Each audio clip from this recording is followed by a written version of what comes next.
Hello, I am Evelyn Samuel, the author of Super Easy Study Guides. And today I am going to give you some great assistance in answering exam questions. I would like to start with discussing the character of Lady Macbeth, which is a typical exam question. Question: explain how far do you think that Shakespeare presents Lady Macbeth as a powerful woman? Answer: during the Jacobean period and the reign of King James of England, women had a very little status. They were under the control of men and were not allowed to voice their opinions. Surprisingly, Lady Macbeth does not fit the stereotypical women of this period because she is portrayed as having dominance over her husband. Quote, "Leave this night's business in my care." Lady Macbeth is seen as a very controversial, unconventional character, especially to a contemporary audience. She is associated to the witches and can be seen as the fourth witch because she consults with the supernatural in Act 1, Scene 5. She is a deeply ambitious woman who lusts after power and status. Macbeth's letter tells her of his encounter with the witches and their prediction that he will become king. This fires up her zest to become queen. She will stop at nothing to achieve her ambition and urges Macbeth to kill Duncan and seize the crown. She uses persuasive adjectives like worthy and my husband to entice him. But when she sees that he is reluctant to yield to his demands, quote, "We will not proceed further in this business," she becomes furious and belittles him, targeting his manhood. Quote, "And live a coward in thine own esteem?" She is ruthless in her attack of him. Quote, "When you dost do it, then you are a man." Shakespeare gives us a visual imagery of Lady Macbeth's speech when she ruthlessly says that if she had, quote, "given suck," she would, quote, "pluck her baby while it was still smiling and dash the brains out."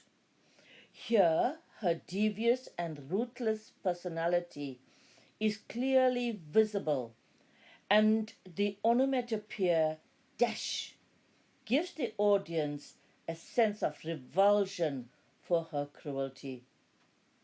Finally, Lady Macbeth manages to convince Macbeth to kill Duncan, and he relents. Quote, "I am settled and bent up." She prepares to kill Duncan, and she consults the supernatural for guidance. In Act 1, Scene 5, she says, quote, "Unsex me." She wants to shed off her womanly wiles and become more like a man. Losing her femininity will enable her to be more cold and ruthless.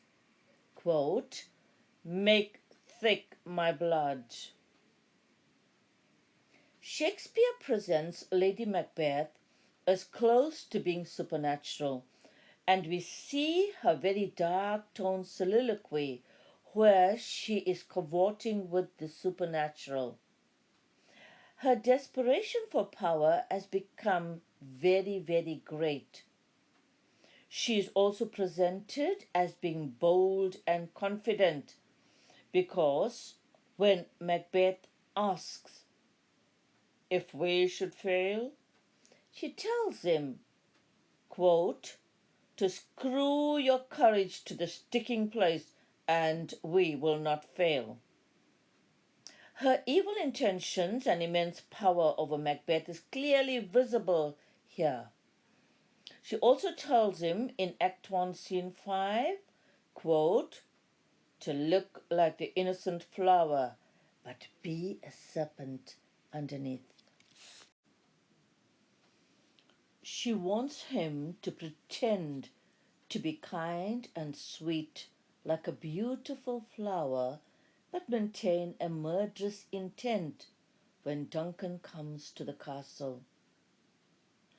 After Macbeth kills Duncan and refuses to re-enter the scene of the crime, Lady Macbeth is bold enough to go and place the bloody daggers on the sleeping guards. In the banquet scene, although by now she is quite isolated from Macbeth, she still dominates the scene. She knows exactly how to draw attention away from Macbeth, who feared the ghost of Banquo. She tells her guests to leave when she recognizes that the situation was getting out of control. She very skillfully makes excuses for him, telling the guests that his reaction is born from a sickness he has had in his youth and begs them to save him the embarrassment. Earlier in the play, Macbeth is so surprised at Lady Macbeth's cold, calculating nature that he says, quote, bring forth men children only. Here he is referring to her ruthless nature, devoid of any feminine characteristics. Quote, take my milk for gall. In Act 1, Scene 5, Lady Macbeth asks the supernatural to make her milk bitter as gall. This can be seen as mirroring Act 5, Scene 1. The gallbladder produces bile to break down fats, and in the aforementioned scene, we can see a broken Lady Macbeth on the verge of death. She is hallucinating, and the strong, ironclad lady is now a mere shadow of her former self. She is sleepwalking and ultimately reveals her guilt and torment since Duncan's death. Quote, yet who would have thought the old man to have so much blood? It is ironic because in Act 2 she tells Macbeth that, quote, a little water shall clear us of this deed. This can be compared to when she says, out, damn spot, out, as she tries desperately to wash Duncan's bloodstains from her hands. She then commits suicide.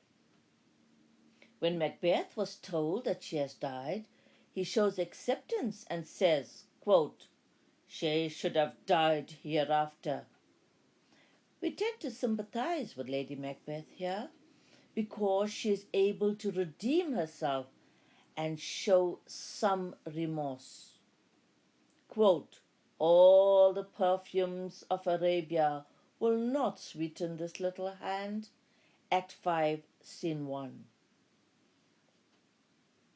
We can juxtapose her behavior and attitude to her sins to that of Macbeth's. Macbeth was cold and ruthless right to the very end, especially when he killed young Siward. He showed no remorse for his action and fought to the end.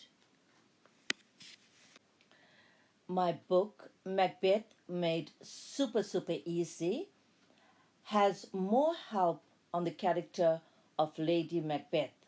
Check it out.